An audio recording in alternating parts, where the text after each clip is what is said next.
Hello, and welcome to ASMR Chess. Today I am going to take a look at the recently concluded Game 1 of the World Chess Championship between Carlsen-Nepomniachtchi with white and the reigning world champion, defending world champion Magnus Carlsen with black. We saw e4 from Jan, and I thought I would try something that I haven't tried before in this video. So what I'm going to do is, I haven't actually analyzed this game. I haven't memorized it like I usually do for my videos.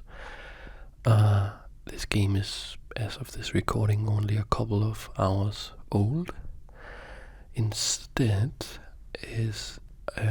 what I'm going to do is I will invite you along on a journey exploring this game, trying to understand what moves were played and why.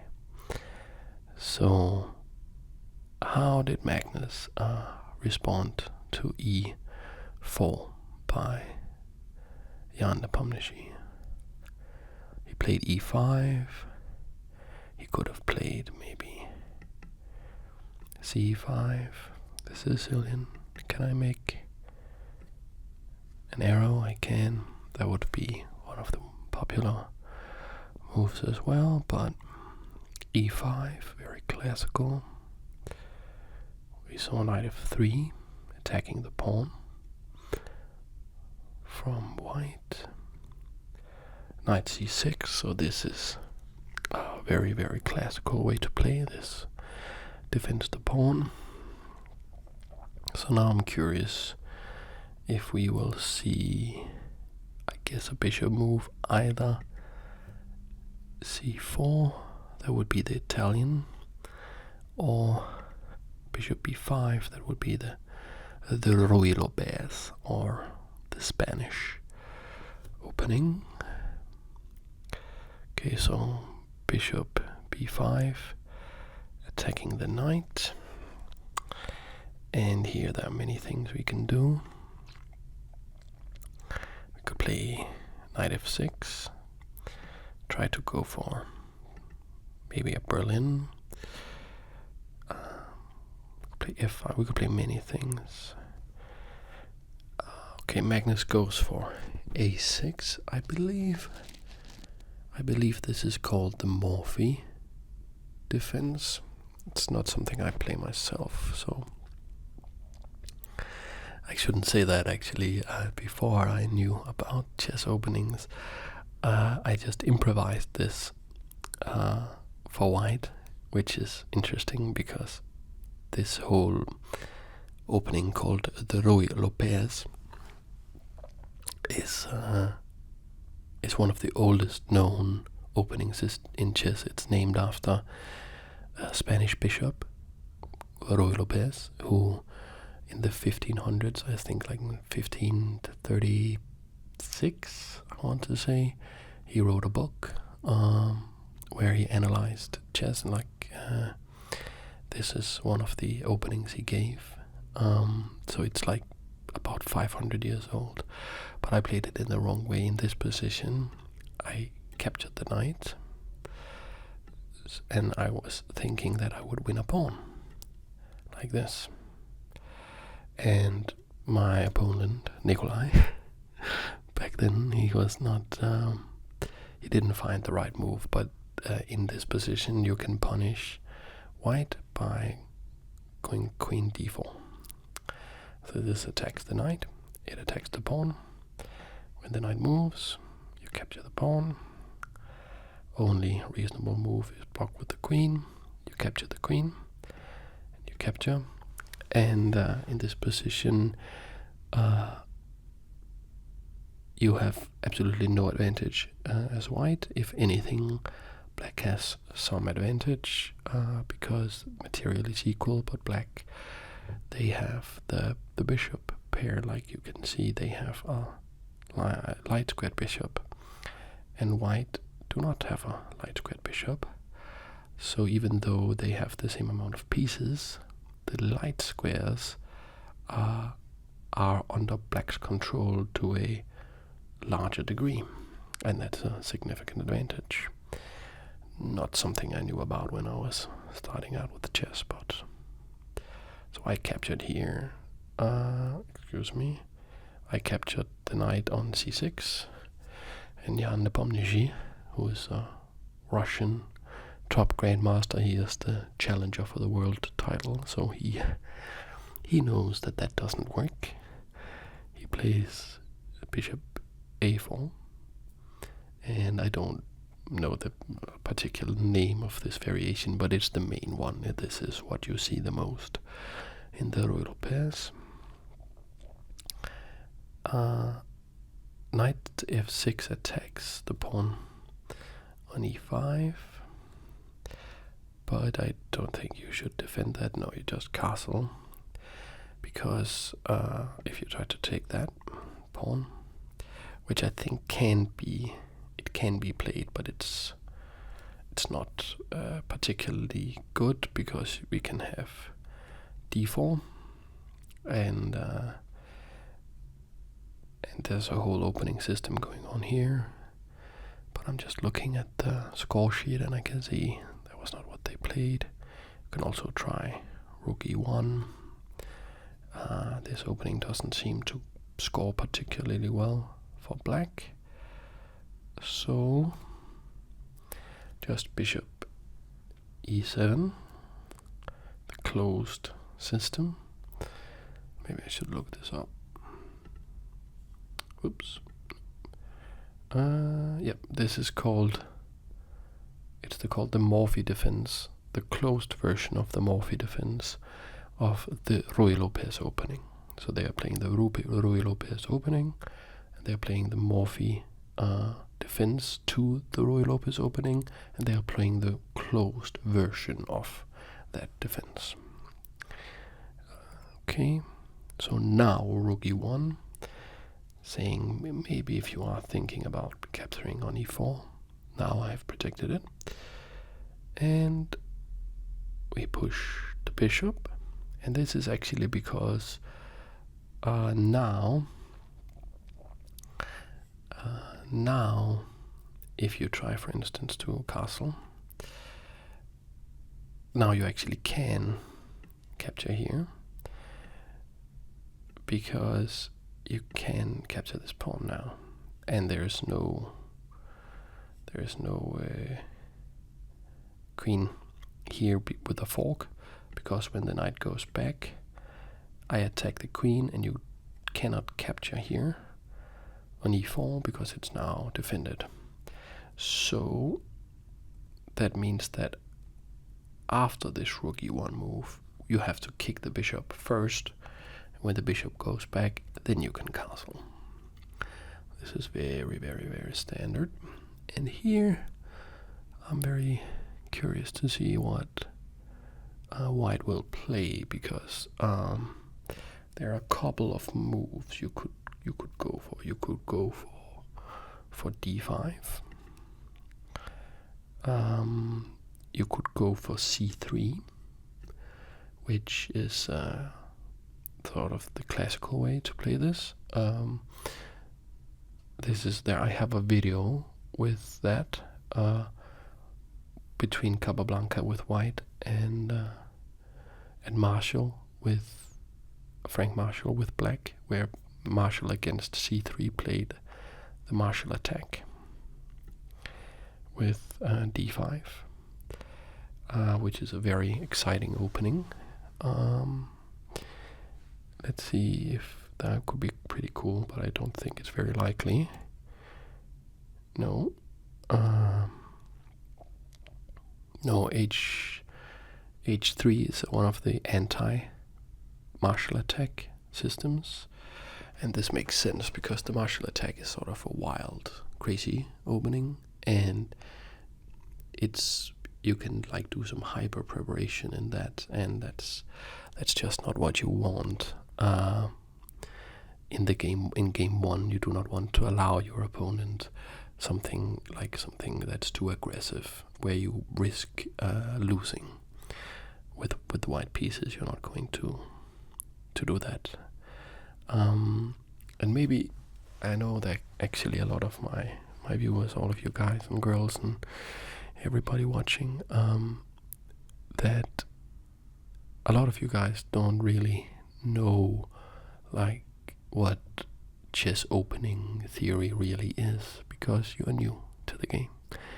And if you are watching, thank you, and hello guys and girls. I'm really happy that I have all these beginners and newcomers to the game. You guys are my people. You are the ones I really want to share the love of our game with. And maybe I should explain a little bit about this whole concept of opening theory. So, you heard me talk about the Ruy Lopez, right?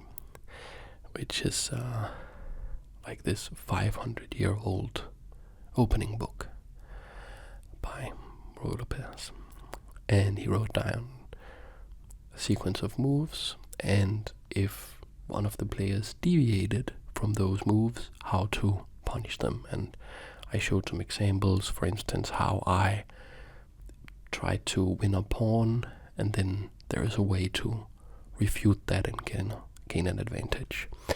Well, 500 years have passed, and these people, like the top players, have studied chess and studied openings in all that time, and there have been written literally thousands of books, and on like just polishing these opening ideas, coming up with new opening ideas. Then some genius in Uzbekistan plays a new move in one of the openings, and then they go back and reevaluate, and then you have chess computers and that come up with new ideas, and the top grandmasters and the world champion, they employ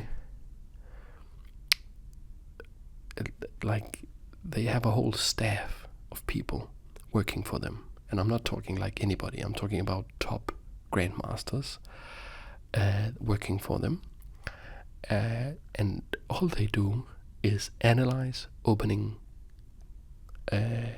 systems, come up with ideas, suggest them to the champion or to the challenger, who will then go in and judge and say, explore this area a little more, or I don't like this opening system, I would like to try out this thing. And they memorize, this is going to sound crazy, but they memorize literally thousands of opening variations, which is possible for these guys. That's why they are playing for the World Championship. That's one of the reasons. Like, opening preparation is absolutely not everything. That's just one of the skills. Yeah, that's why you and me are not playing for the World Chess Championship, because memorizing thousands of openings is just one of the skills you need. So yeah, it's crazy, but that's what they are doing. And there's like sort of a skirmish going on here in the start of the game. So they're trying to see who can hit the other guy first with a new idea. Who is the first person to play a move that the other guy hasn't seen before? Because when you do that, what you achieve is, how should I put that? So you will have been working with the computer experts and the grandmasters that you work with, and you will have analyzed the position. You will know the correct evaluation, you will know all the best moves, what are the best strategical plans, and your opponent will then have to think on their feet, and that is a huge advantage. Of course, they are top players, so they can come up with very good moves over the board, so you don't win just because you surprise your opponent, but that is the first thing. That is what That's the first strategical goal on a meta level these guys have. Who is the first one to surprise the other one? That's where you get the first advantage. So enough about that. We saw h3, the anti-marshal. Okay, so knight to a5. That attacks the bishop. And it looks like it also hangs a pawn on e5. I should draw an arrow maybe. This pawn, right? Can I just take that?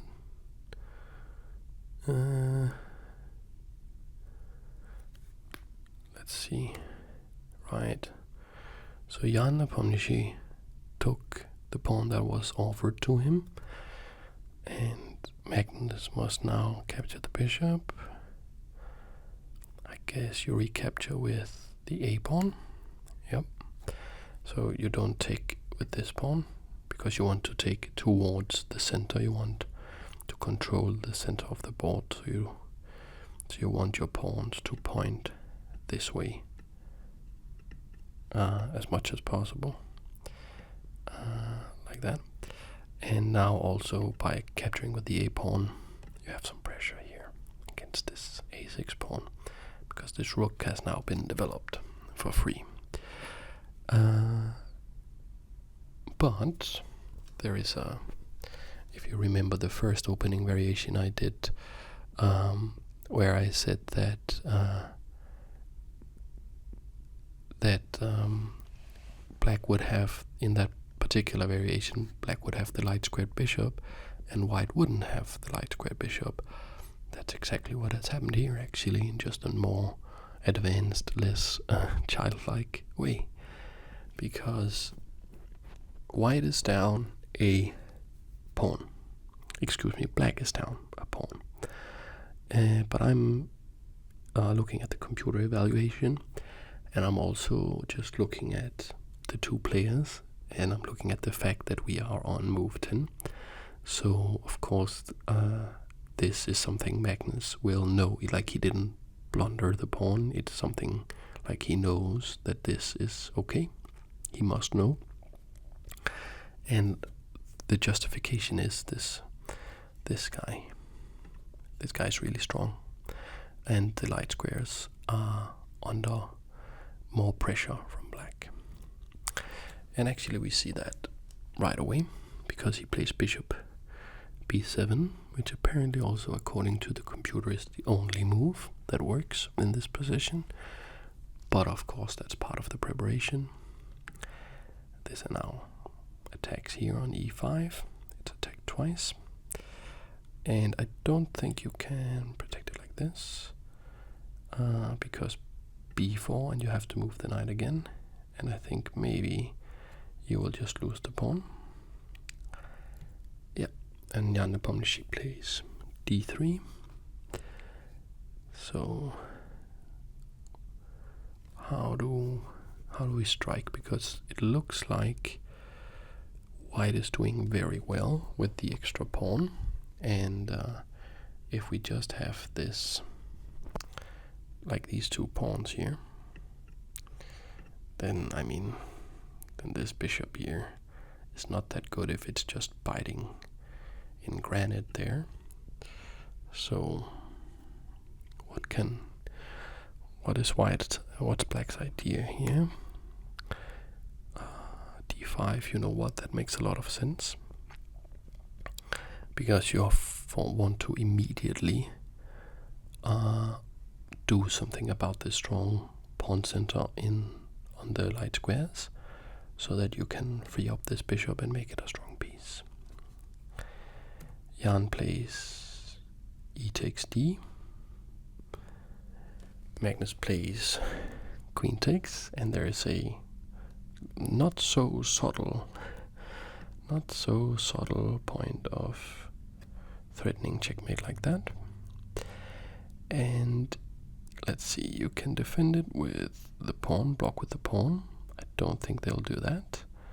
I don't think Jan will do that, because his king will be weaker. then you can defend with the knight, block like that, or with the queen, block like that. So let's see what he did. He blocked with the queen, and the question now, so yeah, I'm just exploring here, but is there a way to sacrifice like this with discovering an attack on the queen from the bishop? No. Computer says no, because I was thinking maybe something like this, but that doesn't work. But you can capture like this, and then of course I was thinking that I had to capture here, recapture, but the computer correctly points out, of course, that I captured this bishop first. And now if I have to go back like this, it doesn't look good. It does not look good. So okay, that idea, even though it looked neat, it didn't work. So what did Magnus play? Bishop d6. Oh, that's funny. I just looked at the computer evaluation, and it suggests king f1. It's like, what does that even do?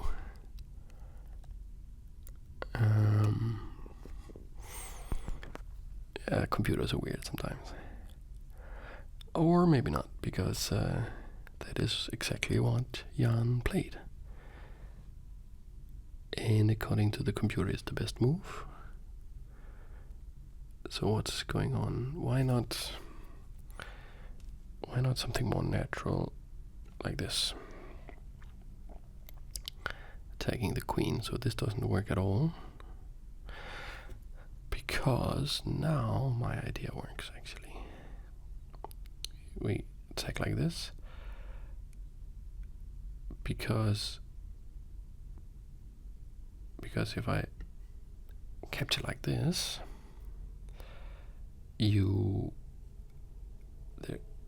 when they capture here, there's no bishop on e7 to capture.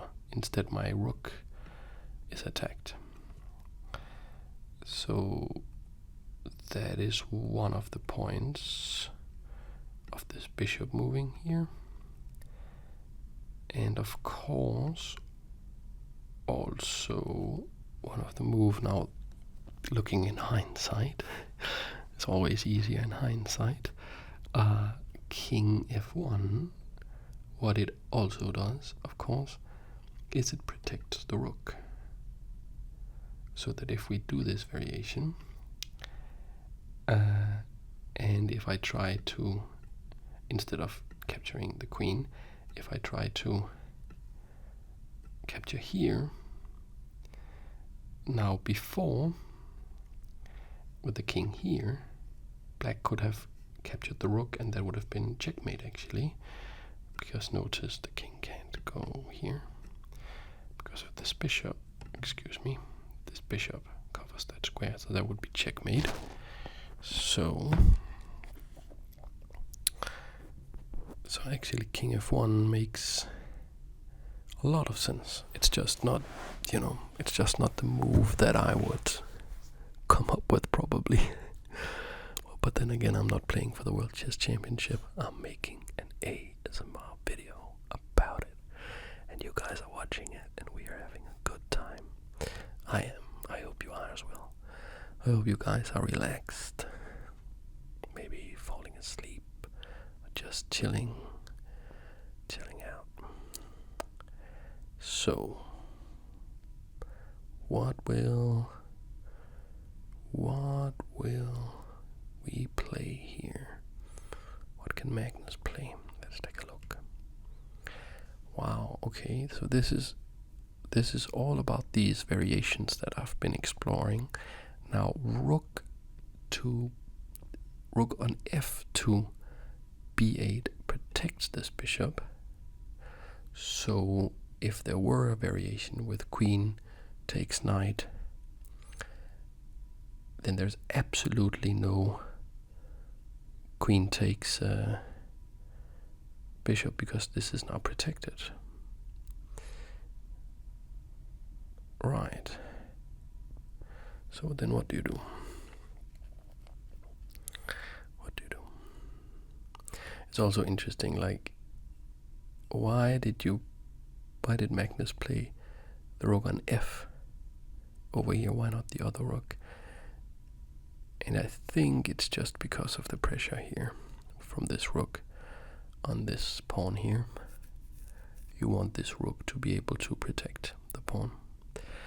But like these mysterious rook moves, they always remind me of this quote by Bobby Fischer, who said, like, he was giving advice to beginners, and he said, always move the other rook. Which is just so brilliant. And I, like, in my own games, when I'm trying to figure out what rook to put on some open file or semi-open file or whatever, I always think, okay, hear Fischer's voice in my head, move the other rook. But then my brain goes, but which one was the first rook and which one is the other rook? And it's just, yeah, anyways. And you know, that's also one of the small skills that the top level players will have. They will know which rook is the other rook.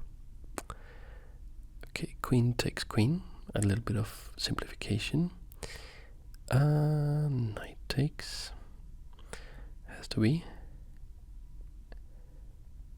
And then we see bishop d2. So why not? That looks a little... Computer says it's the best move. And Carlsen-Nepomniachtchi says it's the best move, so I'm not one to argue. But I was just thinking, what about, why not just the more natural looking, but according to the computer, terrible, knight c3. And when the computer points out, I can of course see that knight b4. I'm sorry for the background noise, nothing I can do about that. That's a big problem, attacks. c2, have to play rook e2, that looks, yeah, this is not good. Okay, that's why. So that's why we see bishop d2 and c5 from Magnus, starting a minority attack on the queen side.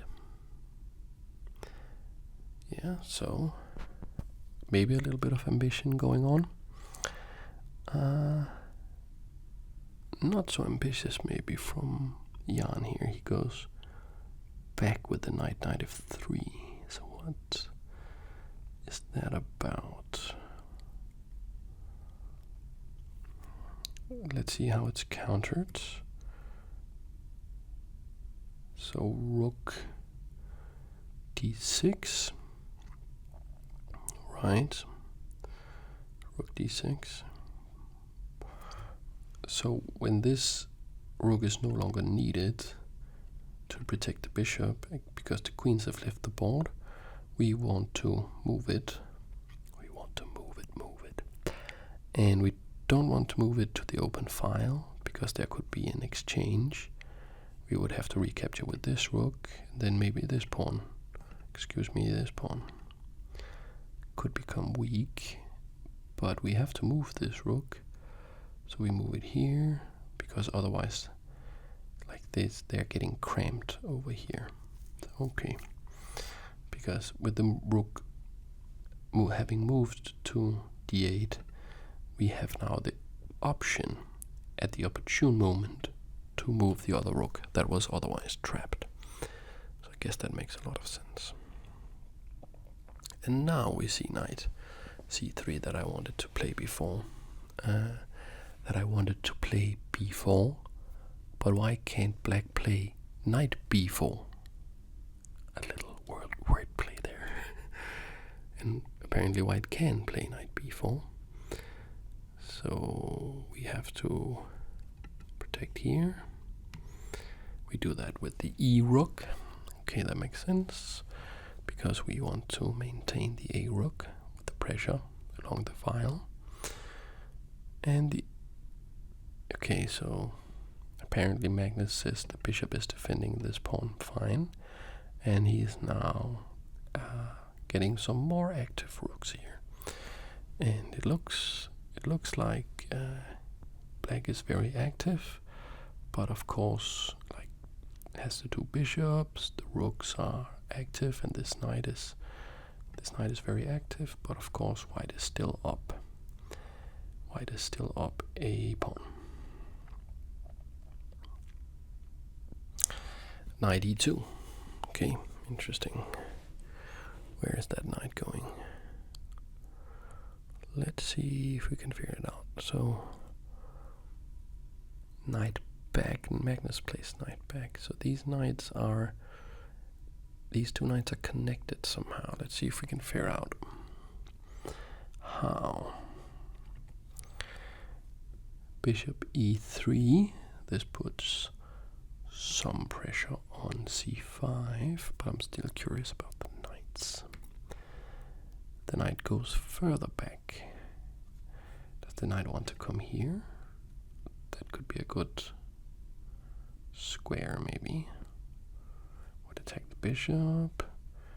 Would look to jump into d4, which could be a good outpost square, or like a pseudo outpost. Okay. So what is this about? So if I exchange the bishops and recapture with this knight, which is of course the point of why this knight was there, it just looks pretty good for white. So curious to see how Magnus is going to justify this. Right, so he doesn't. Yeah, okay, he does it in this move order because you cannot recapture like this, because you can capture, black can capture with check, and that forces the king to recapture, and then you move. Excuse me, you I am getting tired here. Like, and then you capture like this, so you're now down a piece, and black is winning. So after bishop takes, you have to take with the pawn. And now there are these double pawns here, so white is still ahead in the material count by one pawn, but that pawn is now less strong and less mobile, and yeah, this is a significant structural damage black has inflicted on white here. And we see a further simplification after he did it in the correct move order. He now simplifies the position down to 2 rooks and a knight against 2 rooks and a knight. And I would like to use this moment to just cheer with a little bit of damn good water. It's a little one for the regulars, if you remember that one. Okay. So how can we get going from here? Okay, so the rook tries to activate and protect. So let's see. I'll just go a little bit back. So after the bishop takes here, the a6 pawn is no longer defended. So I guess that is what that rook move is about. Takes, and defending with the rook, also activating on the 6th rank. Okay. And Jan activates his rook on the open file, attacks the knight, and the knight goes, so it's sort of symmetrical with the other knight, but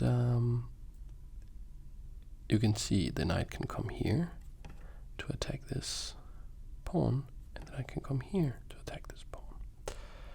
So this extra pawn that that white has gone from just being a fine pawn to being a doubled pawn to now being a weak pawn that's under attack. So some pretty good play by Magnus here. And c3 says, no, knight, you are not coming in here. This knight here brilliantly protects the d3 square, so there's no rook takes d3. But now knight h4 attacks f3. There is no defending with the king here, because that's covered by the knight. So Jan defends with the rook. Will we try? Okay, there's no easy way though to exchange that rook, because you can't play here. That would be checkmate. Rook takes rook. And you can't play here because that's attacked by the knight. So will we see g5 will we see g5 to kick this knight away in order to play rook e6? No, but we saw a nice little improving move, king f8. And what this does is it defends e7. So now we can come and exchange the rooks like this. It also improves the king by getting the king closer to the center, which is where you want him in the endgame. And we are in the endgame here, because there's not many pieces left. In the start of the game, you absolutely do not want the king towards the center, but in the end game, the king is a tremendous fighting unit, and spending some time getting the king near the action is well worth the while. So Magnus is showing some deep understanding of chess, as we would expect. And Jan plays knight g2. Which looks odd, but actually makes perfect sense, because he wants to just get rid of the pesky knight on h4. And if knight takes knight, I think he will be very happy. Just recapture like this. And he now has a good king. He's still up a pawn. Yes, it's not that good, but it's not a super pawn, but there's no pesky knight to attack it. The computer confirms and says this is fine for white. Okay, so knight goes back to g2. Then I guess knight f5. Yep, attacks the rook. And if the rook moves, this pawn will fall. So we have to move with tempo. So I guess rook e5, attacking the knight. Yep. So there is not time to capture here, because you would lose the knight. Knight is protected, renewing the threat. Wow, that's a cool move. This protects d3, and that's actually a subtle point, because this knight, one of the jobs it has here in life is to protect d3. But on f4, it can be vulnerable to attack, so why not first chase the knight away, and then go to e1 to protect d3 like that. That's some subtle maneuvering. And also like these backwards moves with the knights, like that's just Are you playing that kind of moves? Are you playing those moves?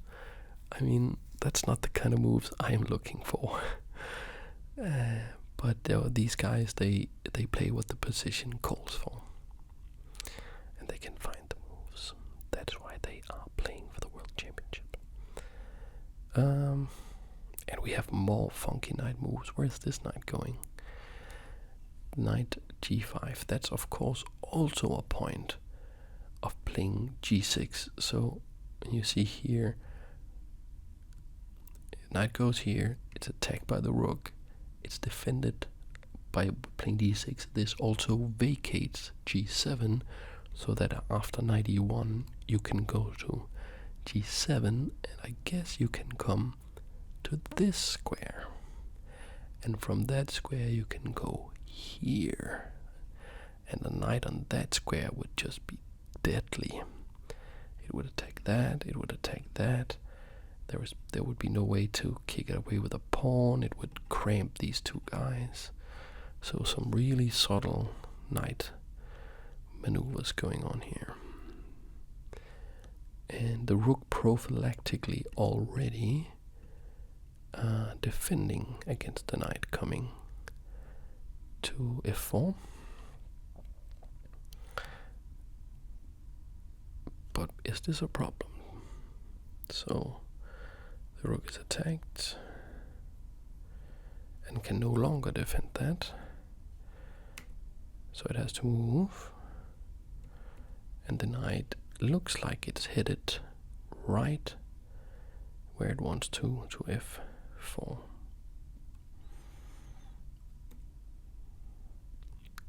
But we see more awesome knight moves. Like, this is, like, people say that it's only like Tal and Alyoshin and Kasparov who play cool games because they sacrifice a billion pieces and win in brilliant style, and these technical end games are not cool and fun. And I love Tal not as much as the next man, but look at this. Look at this subtle maneuvering with these knights and how they go back and forth, and it looks like nothing is happening, but in reality a lot of stuff is happening. I gotta love chess. It's so awesome. Because now this knight now again protects f4. Okay. So trying to undermine and soften this structure. King e2. Wow. King e2. It's improving the king, getting the king closer to the center. Maybe it's something about defending here, because maybe actually black was threatening this. Defended by the knight, rook would have to move, and then the d3 pawn would fall to this rook. Okay. And we see rook to b8. This threatened b takes c, b takes c, and then this rook would be able to capture b3, right? I don't know what to do about that. Jan plays king d2, which apparently just gives up the pawn. It gives up the pawn. Unless you recapture with the king, that looks ugly. Check. And looking at the score sheet, no, he doesn't recapture with the king. Kept like that. Yeah. Yeah, that looks terrible. Knight coming in here. How are you stopping this? It's, yeah. Would you probably have to play something like that? But that doesn't work because I fork you up like that. Okay, so you take with the b pawn and then you lose the pawn. So what was Nepomniachtchi's point with this?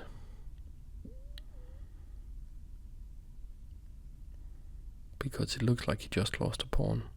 So we are now equal on pawns, and he has these two bad pawns here. He attacks the rook with the king. His king is good and active. Rook goes back. And h4. This is of course cramping down black a little bit. It's also protecting against knight g5.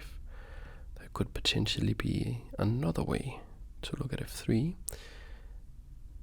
but it looks like black is a little better, because he damaged white's pawn structure and then he won his pawn back. So now they are equal on material, and quite simply, the pawn structure is bad, and it's a slight advantage to black. And king f7. It's trying to activate the king, I guess. And rook e to e1, going backwards with the rook. Not a lot of ambition in that move, and a lot of these moves has not exactly been screaming with ambition. Actually, if you think about that, there are two halves of the chessboard. Let's see if I can draw some arrows. Let's see here. This is one half. Everything behind this line here, all of this. This is white's area of the board. And all of this is black's area of the board. And how many times have either player infiltrated the other side of the board? Not many. Let's take actually, let's just count. Going from the top of the game. That's 1.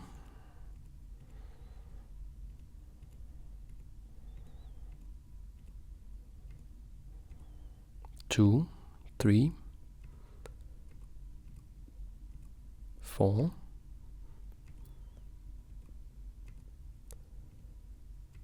5,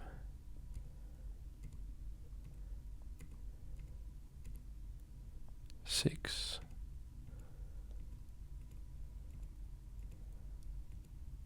7, 8,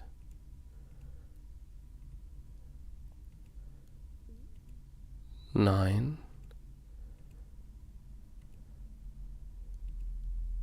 10,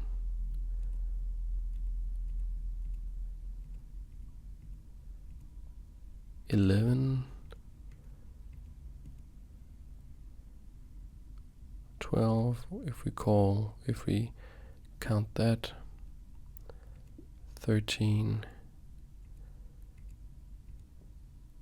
Okay, so 13 moves in total out of 39 has been made on the opponent's side of the board. And if you noticed, like the vast majority of those 13 moves I counted, they were only going one square into enemy territory. So, I mean, that's not how Tal played. And it basically says it's game 1 of the World Chess Championship, and we don't want to push anything too far. So Ian, he had white, but he got surprised in the opening. I am pretty sure this knight a5 move was a surprise. So he didn't want to push too much, because if he does, he has the problem that he always have to second guess himself does Magnus know this? Like, is he has some hyper preparation going on? Is there some crazy sacrifice that he has found with the help of his trainers and his computers? Am I going to get wrecked by some crazy tactic, some insane sequence that he has been able to work out in the comfort of his home? So he has to be very sort of almost paranoid. So he's not going to press the advantage or to press the position after he has been surprised. And Magnus, with the black pieces, is down a pawn, and he knows the exact evaluation of the position, and knows that unless Ian falls into whatever crazy sacrifice he has somewhere, then there is nothing to come for. So he also has to play a little cautious and just see what the position can give to him, which is what he has done, and I think he has done a great job. I think if anybody is better here, it's black, and at the very least you can say that white has not got anything out of this game.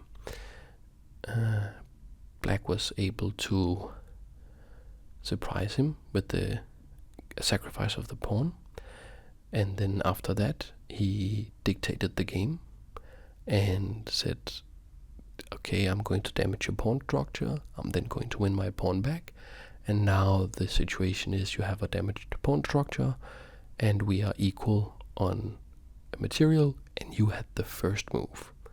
How do you feel about that? So a small victory for Magnus, I would say, who now improves his king. Knights are dancing around. The rook is attacking d3. And this knight is pretty good now, must say. Pretty good knight.